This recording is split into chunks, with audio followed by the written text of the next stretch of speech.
I was familiar with the initial entrance where we had no need to sniff about for clues. We only stopped before the small door I had never seen opened. This is the one.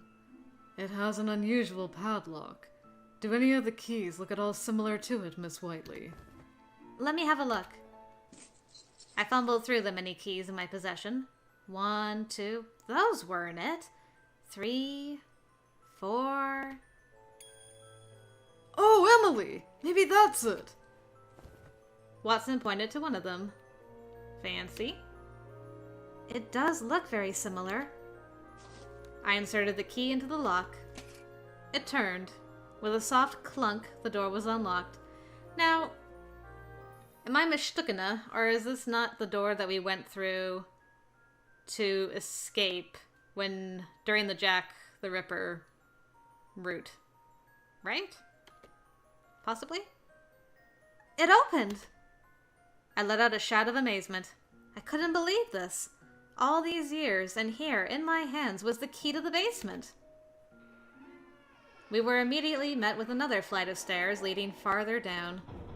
2 levels. 2! Yet another thing about my very own home I never knew. We took an inordinate amount of caution as we descended. Yeah, definitely the same place. It was by the light of the lantern that we could make out a corridor. Several openings, rooms I assumed, branched off the main path. Beyond these, we saw only blackness at the farthest distance. How could there be so many more rooms I never realized existed? My eyes bulged in shock. I turned. Father! Mother! Don't raise your voice. They'll find us. Ah, memory time, I see. All this was here beyond that tiny entrance. Who could have guessed? And it looks positively ancient. The passage must extend for quite a distance. Built as an escape route, no doubt. Maybe. But... The two of them appeared perplexed by my reaction. I feel as though I've seen all this before, when I was a girl. Miss Whiteley, you don't think that... Oh! Come on! This way! Very suddenly, Watson shouted to us from farther down the corridor. What is it? Holmes was the first to follow his voice. What was Holmes about to say? There's another door. Does this look familiar too? No, it's the first I've seen it. All right then. Does it open, Watson? It won't budge. Wait a moment. We might be better off trying another key over brute force. How about this one for a start? Again, I fumbled through the various keys. The first, the second, the third. It took a great deal of time before one of them resulted in a click. There we are! I grabbed the handle and pulled slowly. It had not been opened for some time, it appeared, for the rust had built along the edges, and it whined agedly no matter how gentle I was with it. There's so much dust in here! It permeated the entire room. One step inside had caused a mass of it to flutter, irritating our noses and throats. Seems to be a storage room of sorts. It's full of old books, clothes, all kinds of household knickknacks. They must be 10, 20 years old. Have you any knowledge of these? They're all things that were lost in the fire. I've never fathomed them to have been anything but long destroyed. This is my old paintbrush and palette. And here, more tools I used for painting. How in God's name did it end up here? Here's the little dress I was wearing in my family portrait. Documents signed by my father.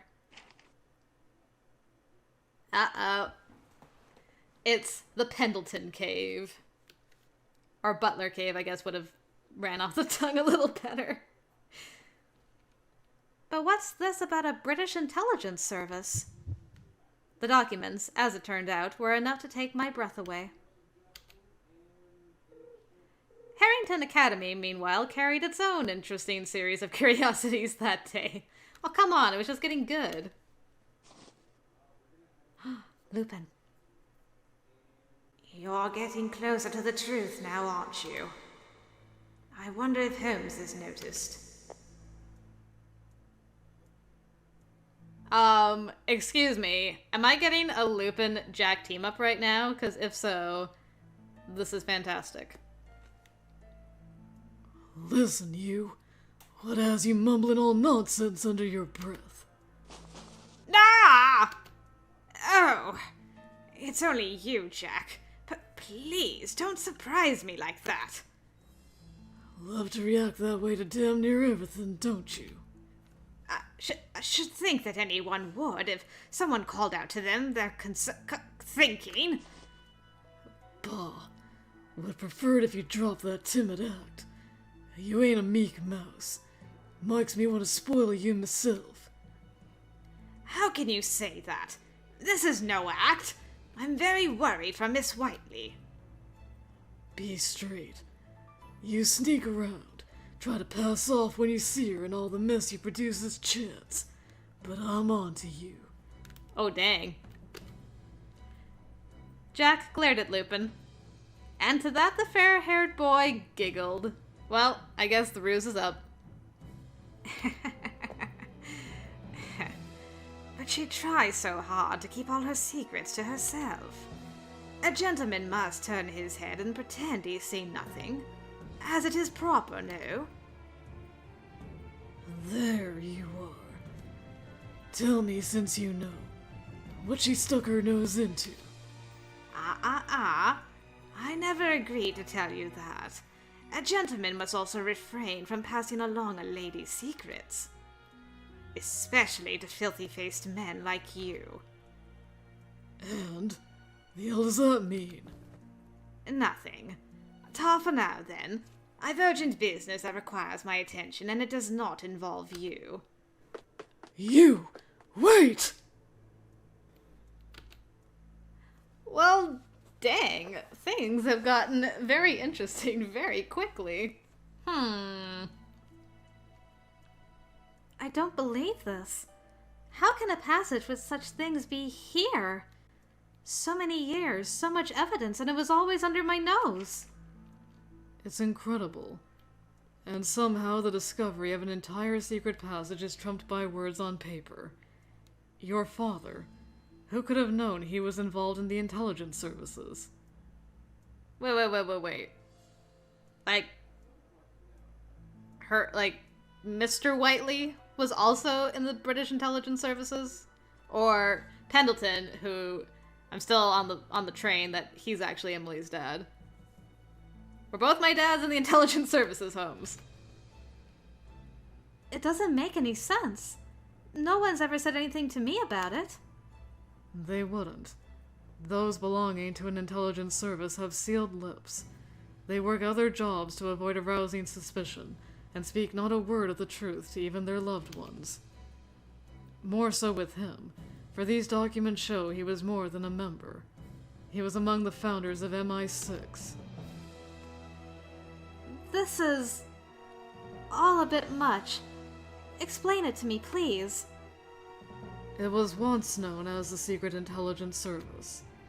Few in Great Britain know of its existence at present, but its role in our country's affairs in countering of foreign threats will be nothing less than revolutionary in the years to come. Hold on.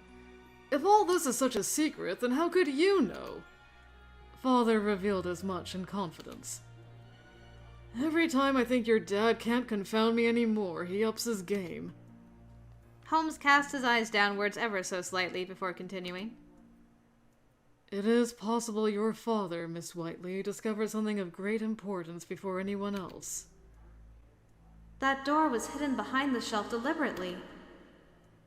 And Pendleton is a perfectionist to his core. Would he truly forget to lock that drawer before his departure? Suppose Pendleton wanted me to find the keys and chance upon these secrets. He must have learnt of what was down here before we did. It's the only explanation. We returned up the stairs from where we came, conversing all the while, meeting an unusually flustered Alicia as we reached the top. My lady! Make just arrived from Earl Beckford. Her composure had been completely lost to panic. What has you so flustered? Try to calm down. There. What does it say? Of course. I have it here. With a shaken hand, she presented the telegram to me. It read, "Please save me. I have reason to believe I will soon be murdered. I cannot rely on the police. We must meet. Beckford." Well, that's not shady at all. That's a setup if I ever sniffed one. Something must have happened. I must go see him. Now! Not now, Miss Whiteley. To rush headfirst into the danger that befalls him will only bring that same danger to you. Watson and I will go. I'm in agreement. Stay here where it's safe. There's a very real danger you'll be killed. But he's calling for my help. And what if he knows who murdered my parents? Then the danger is more real. Think, what if it's a trap? Thank you, both of you. Also, it's dark outside the windows again. Did we just go through another day? Holmes and Watson pushed to stop me, but they couldn't. I couldn't allow them. Too much was at stake. Danger? Trap? I know the risks, but I want to go. To be but a child, helpless to save the lives of your own blood, and to allow that wound to stay open and fester into adulthood. Do you know the feeling? I do. What's done is done. I can't go back and save them, but I can save him. This isn't a simple ask. Please, let me! I pleaded desperately. I wasn't a fool. I knew the danger. But who in good conscience could read such a telegram and not take action? And so I waited. Very well. Be certain never to stray from either of us. Done! I nodded. They were both dear friends to me, and though I may have relied on their counsel overmuch, I was still pleased to know I had it. We're to leave as soon as we're able. Alicia, please ready a carriage for us. Of course, my lady. At once she hurried out of the room. Our wait was short, and we leapt into the carriage the very moment it was ready. The wind screamed. We could hear little outside of its cries, and as few would dare to venture out in this cold and windy weather for a stroll, the streets were barren. Earl Beckford, I pray that you're safe. The carriage speed was as such that we bounced around to and fro. That was fine, for the situation was dire. Ooh, where are we now? Inside the British Museum of London, two young detectives were conducting a thorough investigation of their own. Oh my goodness, we're getting everything this route. I love it. Alright, Kobayashi, Seiji, hit me with it. I mean, Kobayashi Seiji. Kenichiro, I am so sorry. Kenichiro and Seiji, hit me with it, please. I don't know. Do you really think that paintings are just disappearing from the British Museum storage room? It is too soon to think much of anything, but to think of something is why we are here.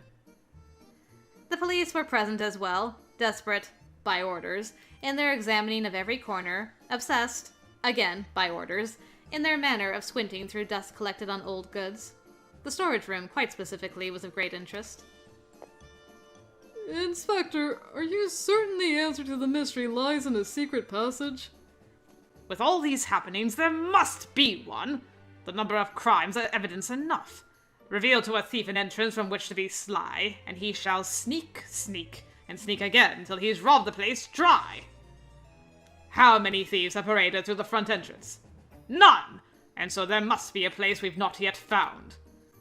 We'll do what we can to find it, sir, but it strikes me as more fiction than fact. Inspector Lestrade was riled with enthusiasm for this investigation.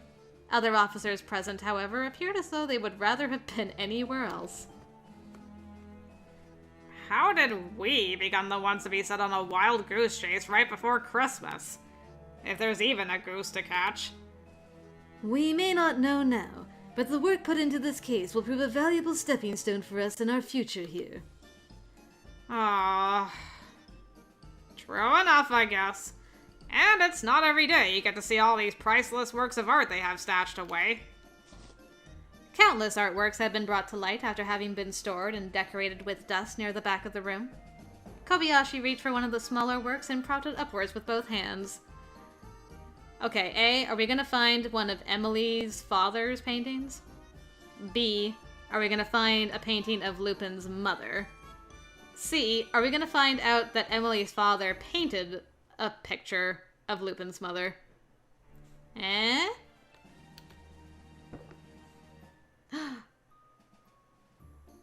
That's my mom. What was...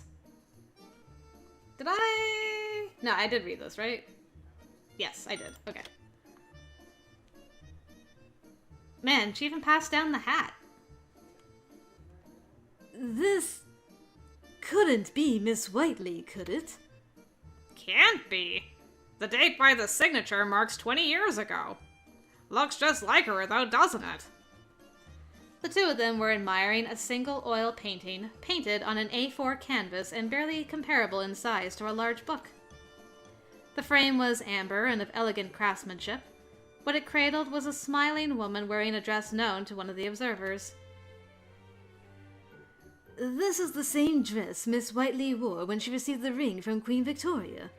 I'm certain of it. You weren't even in the country at the time. Was there... I guess she was in the newspaper, but would you have got the newspaper about that? That was months ago. Okay, thank you, Kobayashi. Kobayashi's like, wait a minute, this is breaking continuity canon here. How? She got the ring before we were here. You can't know what dress she was wearing. I can, because I read the papers archived in the library. You might try visiting the library once. I get it. You know I'm no good with reading English, though. This signature is simple enough, at least. Who do you think RW is? Well, Whiteley, so... Right? Yeah. I don't think we found out Dad's first name, or Mom's first name. Don't know what the B stands for. The W could be from Whiteley. But there aren't enough proofs to say that with certainty. She looks similar to Miss Whiteley, but that is all. Akachi? Any thoughts? Pardon. It's just... Well, look at you. Already smitten because she looks like Emily. Maybe you could hang it up and greet her the way you'd like to do with the real thing. Like this. Good morning, my love. Dang, called out by Seiji. I love it. Don't be daft. I take insult at the mere notion of such inexcusable behavior. Come along. We need to keep searching for that passage. Fine. Not fooling anyone, Mr. Kenichiro. Much time passed before we reached the Earl's mansion. A faint hint of familiarity struck me upon seeing it. I thought it my first time visiting, but it wasn't impossible for me to have come when my parents were still alive. We rapped at the door after leaving the carriage. The air was quiet. Several of the Earl's servants stood with vigilance at the entrance, however, and greeted us. My name is Emily Whiteley. I've come after receiving a telegram from Earl Beckford. We've been expecting you, Lady Whiteley. His lordship instructed us of your impending visit. Rather, it was not the entire party whom they greeted, but me. They gave a proper bow and ushered me inside, a pleasant tone to their requests, whilst sparing little more than a raised eyebrow of suspicion for my companions. Might I inquire as to who you might be? Herlock Holmes. I'm a schoolmate of Miss Whiteley's, and after hearing her circumstances, I thought to accompany her.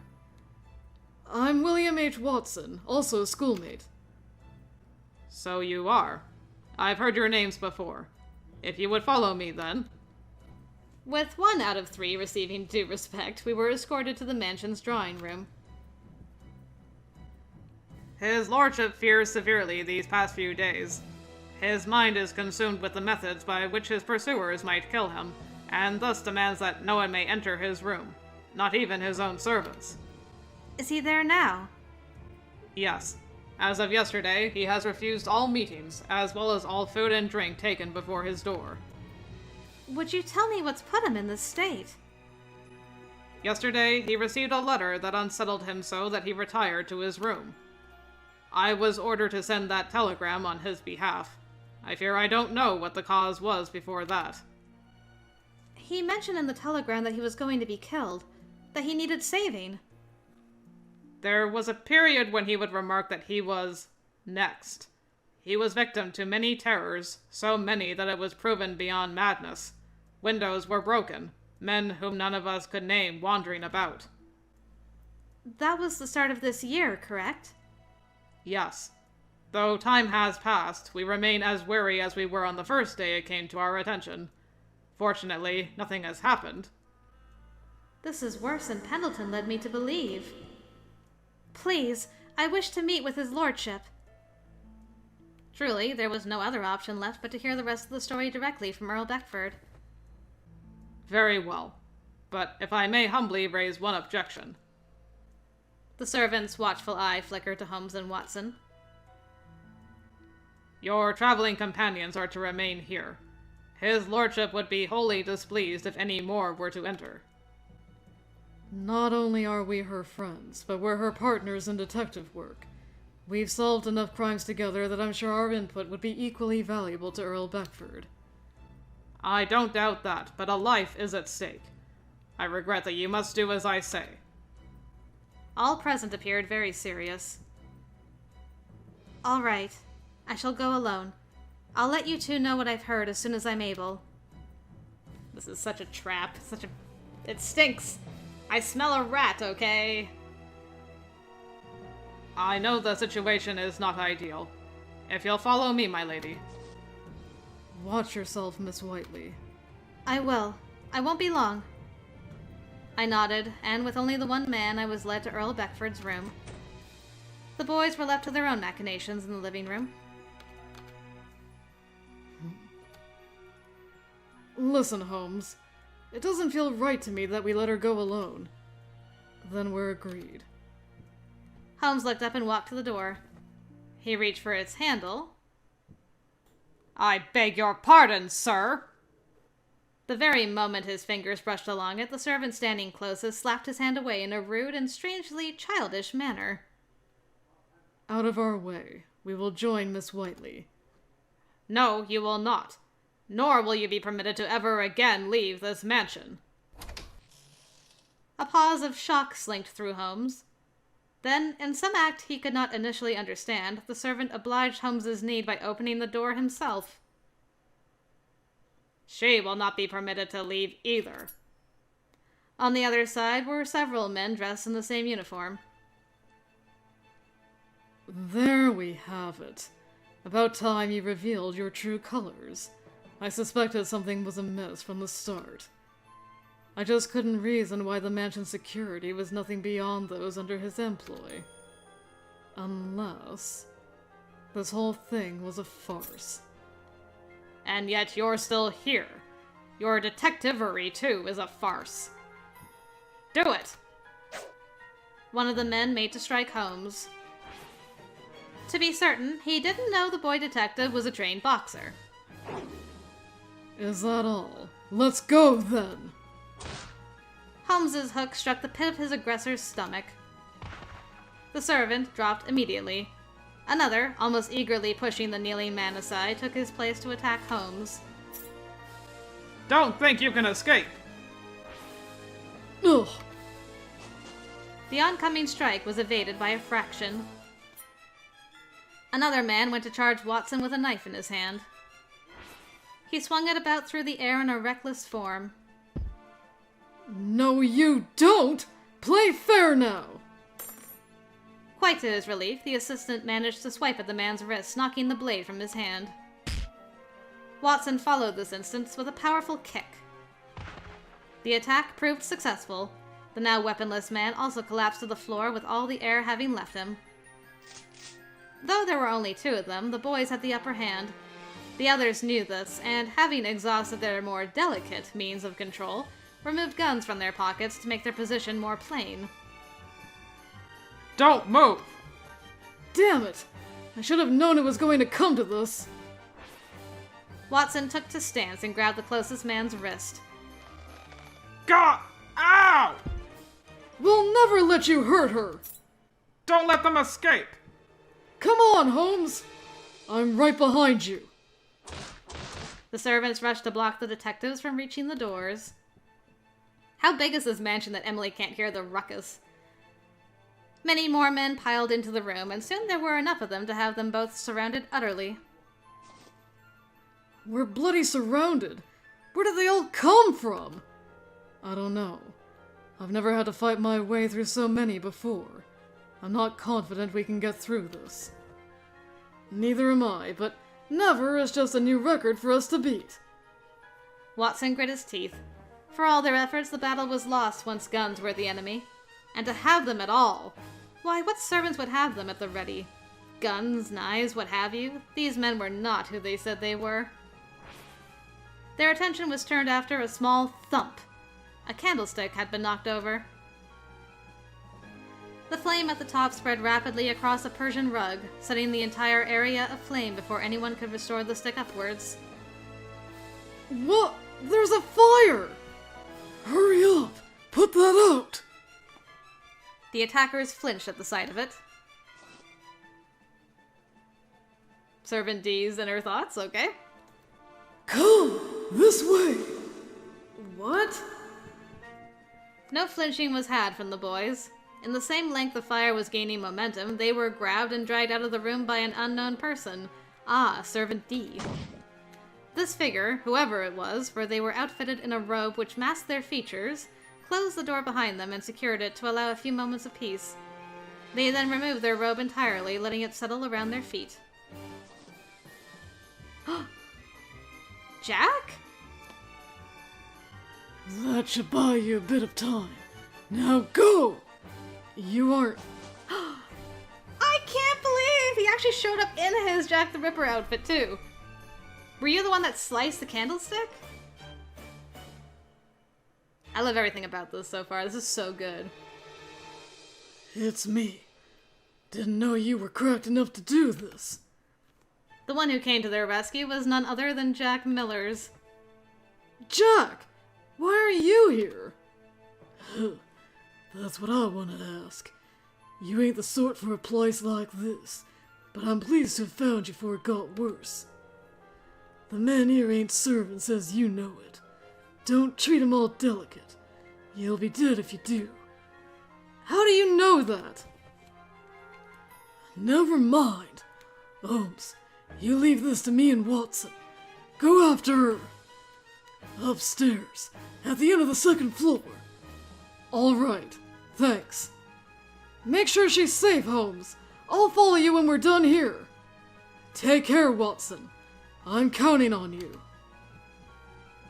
Man, Jack and Watson... Yeah, Jack and Watson are teaming up again so early. This is incredible. Next thing you know, Lupin and Holmes are going to be working together in 2 seconds. Holmes ascended the nearby stairs, leaving Jack and Watson to do away with the current mess behind the door. The servant knocked just so on Earl Beckford's bedroom door. Excuse me, your lordship. I come accompanied by Lady Emily Whiteley. Well, doesn't this door look familiar? She is here. Let her in. His voice, muffled as it was, sounded coarsely textured, bordering on ill. To hear a few words was enough to indicate that he was unwell. I am honored by your coming here, Emily Whiteley. The door clicked as it unlocked from within. It opened seconds later. Earl Beckford stood directly at the frame. Well, well, if it isn't the man himself. It is a pleasure to meet you, your lordship. And to you, Miss Whiteley. You'll have to forgive our first meeting being so sudden. You may leave. Of course, your lordship. The servant's work was done. He left without once stepping foot within the Earl's room, whilst I was immediately beckoned inside. I heard the sound of the door creaking close behind me. You mustn't worry about me, not when you're so troubled. What's happened? Every curtain in the room covered the window sufficiently, granting me sight of shadows and outlines over anything in detail. The Earl was there, standing, shuddering in that subtle but violent way a sick man would. The silhouette of his made his poor condition all the more plain to me. Oh, I'm honored, yes, but just as ashamed you have to see me in this pitiful state. That is how earnestly your help is desired. And I intend to give it. I shall do all I can to aid you. I presented my ring very close to him. You have Her Majesty's ring. The smile he held was quite feeble, and yet something felt off. What was it? The eyes? Yes, it was the eyes which did not smile at all. The illness, I was certain. He could be shaking from lack of elixir, maybe? Why is this nagging at me? Something doesn't feel right. I've the same one from Her Majesty. Indeed, he had an identical ring to present. When she gave it to me, she asked that I help those in need. I've done all I can since to bring a just light to this country, much like your mother and father. But that ends today. Earl Beckford studied our surroundings restlessly, perhaps anxious or paranoid, focusing on the windows unusually before turning to his many paintings along the wall. Confide in me, your lordship. Just what has happened? Ah, yes. 2 hours ago I received another threatening letter. The servants were not made aware. Another one. May I read it? I have it for you. Here. I then read its contents aloud. The Whiteleys, Baron Stanley, Professor Randolph, Viscount Quincy. Those names, all of them. I recognize them all upon first sight. You will soon join them, foolish Earl Beckford. These are all the founders of the Harrington Welfare and Education Foundation. All who left this world through accidents or suicide. The fear which alighted inside me was pure electric. So you've already noticed how the other members have passed. It's been a theory of mine. Ever since I lost my parents, I've been looking into their deaths. You were also aware of the pattern then.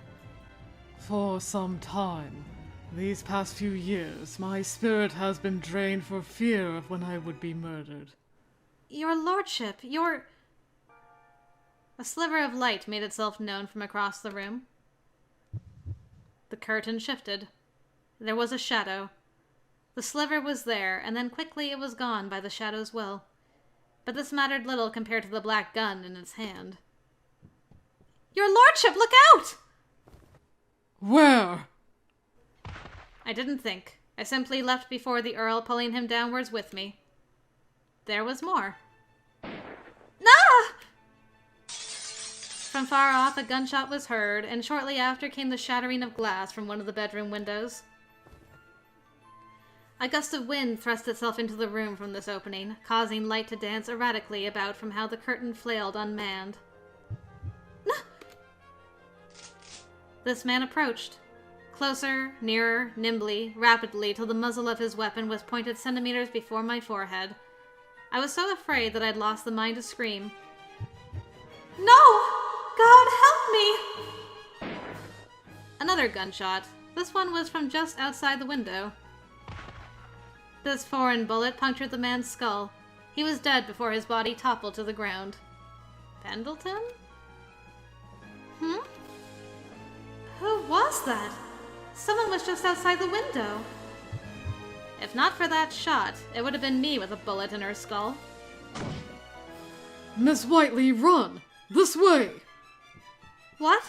Oh, Holmes! The shock of the moment made me unable to notice Holmes charging in till seconds after he had done so and took my arm. But the Earl! Never mind him. He was plotting your murder from the very beginning. He was full of tension, from the tightness of his jaw to the tremble in his voice. I turned to Earl Beckford, the man who should have been with me on the ground. Was he well? Was he injured? The scene gave agency to rapid thoughts which all cried over top of the other. Oh. What terrifying eyes! They grew when I saw his condition. The Earl was not on the ground. He now stood upright, in excellent health, with not a hint of the shaking which possessed him before. His paranoia was also no more. All that was left were his eyes, and to see them now, I accepted they did not smile before, not for lack of health, but for lack of soul. Move it! We're running away! Holmes! More gunshots sprang from outside the window, as did follow more shatterings of glass. Each of them missed Earl Beckford by so little that he may still have felt the bullets only just cross the surface of his skin. Your lordship! Holmes and I rushed to exit the room, at the same time servants charged in to return fire against the assailant outside. The battle between the two sides intensified in that instant. A rush of fresh bullets struck the inside of the room, piercing holes in furniture, fragmenting vases, cracking picture frames, all in some attempt to hit the one thing that remained by some magic mist. My ears rang from the constant sound. We weaved through any men who thought to block our way. Holmes never once let go of my hand as we continued from the second to the ground floor. More obstacles were to come. There's nowhere else to go! It's a dead end! Blast it! This way! Holmes! Squeezing my palm to grant me security, I was sure, he pulled me along the corridor with broad steps which had no sound as they smacked the ground. We were soon upon the entrance of the mansion's basement. We're going down this bloody thing. We don't have a choice. Wait! A shiver crawled up my spine. The entrance, wide open and easy enough for us to step through to possible freedom, reminded me of the mouth of a beast before prey. Why, then, did Holmes seem to glitter when peering into this darkness? He was entranced by the underground, attracted to it in a way that he could well have not seen it for the evil that it was. Don't just stand there. Run! We have nowhere else to go. Holmes attempted to hurry me, but I shook my head. No! I'm afraid! I have no proof, but instinct whispered into my ear. If you go down there, you will regret it. First, we need to find Watson. We can't go without him. Go. A group of servants had finally found us and pointed their guns. Kill her! Ah! Holmes grabbed my hand once more, and after removing an ornamental axe along the wall of the corridor, he made the first step into the basement.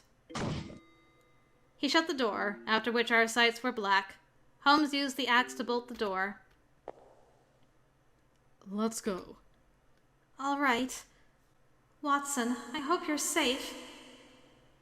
We were now in the mouth of the beast, but its innards were not warmed with breath as though alive. It was too still, deathly so, and I could find no point of light to grant me ease. Still, it was too late to regret this move. All we had now were the walls to guide us.